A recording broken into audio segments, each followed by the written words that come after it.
PBA players na naging most valuable players noong 2000 hanggang 2024. Year 2008 to 2009. Kinilala bilang most valuable player si JJ Helterbrand sa panahong ito.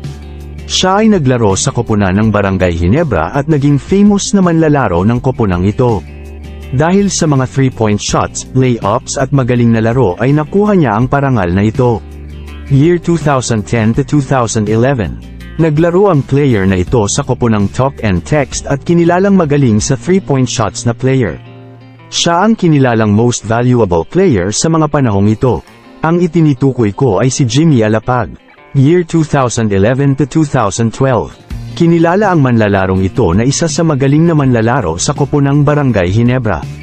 Siya si Mark Cagioa na naging most valuable player sa panahong ito. Tinulungan niya ang koponan na Barangay Ginebra upang mapanalo ito at naging champion sa panahong ito.